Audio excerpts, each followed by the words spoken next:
Oke, kita siap berlatih melakukan uji chi-square ya. Data kita ingat, datanya adalah data kategorik dan data kategorik. Saya memiliki data hasil penelitian yang sudah di-entry ke dalam program SPSS for Windows. Kemudian kita akan membandingkan dua proporsi kejadian ya, antara kejadian diare dengan penerapan pilar STBM.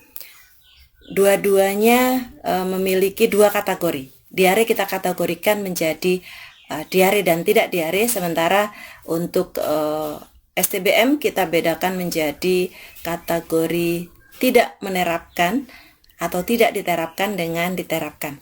Nah, kita mulai seperti biasa. Apabila kita melakukan analisa, maka kita klik di sini ada analyze. Kemudian kita pilih descriptive statistik dan kita lanjutkan ke cross tab. Nah, berikutnya variabel independen. Ingat, variabel independen, variabel penyebab kita pernah sampaikan, kita letakkan di bagian row.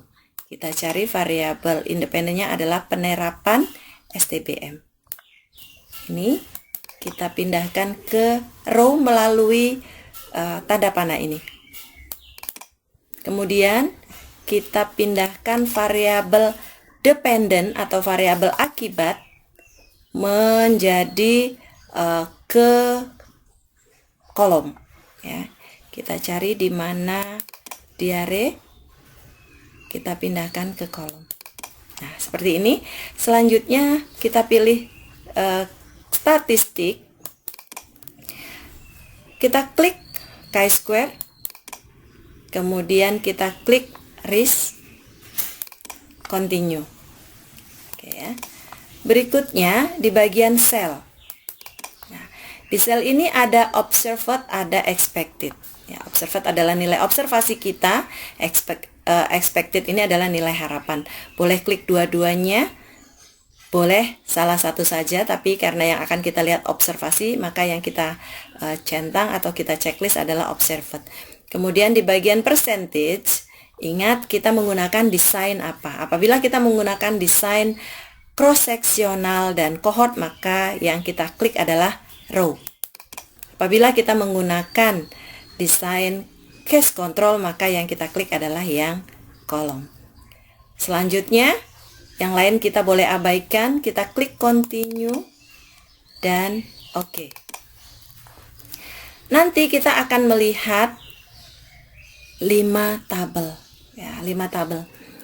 Tabel pertama adalah case processing summary. Ini adalah gambaran dari jumlah dari variabel yang kita analisis dan jumlah sampel ya. Jumlah sampel terlihat dari N ada 267.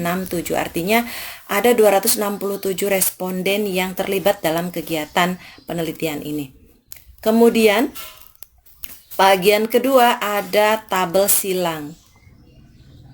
Ini dia tabel silangnya. Penerapan pilar STBM dan pernah mengalami diare. Ya, di sini kita lihat ada penerapan pilar STBM dibedakan menjadi tidak diterapkan dan diterapkan, pernah mengalami diare dan tidak diare. Di sini terlihat ada total ke kanan dan total ke bawah. Tapi ingat, apabila kita menggunakan rancangan cross-sectional, maka total yang ke bawah ini nanti akan kita buang pada saat kita menyajikan data. Berikutnya adalah tabel uji chi-square atau chi-square test. Nah, ini hal penting yang perlu kita pahami. Kita tadi lihat tabel kita 2x2 dan tidak ada nilai harapan kurang dari 5. Dari mana kita mengetahuinya? Kita cukup membaca yang ada di bagian bawah.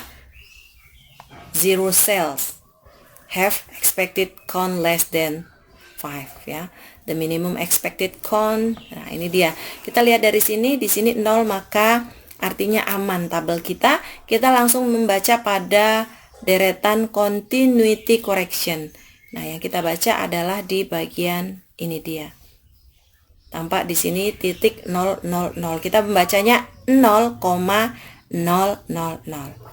Nah, apabila kita terdapat di tabel kita yang tabel atas itu, atau di sini tertulis satu sel expected ya, dia kurang dari 5, maka kita bacanya di Fisher exact test di sini. Ini angka yang kita baca. Suatu ketika mungkin kita menganalisis dan datanya itu lebih dari 2 kali 2 ya, tadi sudah disampaikan, maka kita membacanya di person chi-square di sini. Oke.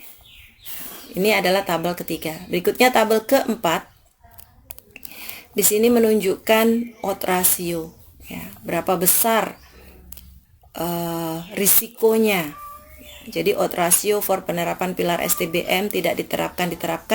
Di sini diperoleh angka 3,662, batas bawahnya 2,194 dan batas atasnya 6,113.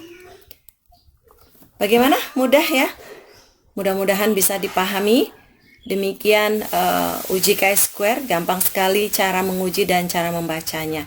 Terima kasih atas perhatiannya. Jangan lupa ikuti terus video-video pembelajaran analisis data. Wassalamualaikum warahmatullahi wabarakatuh.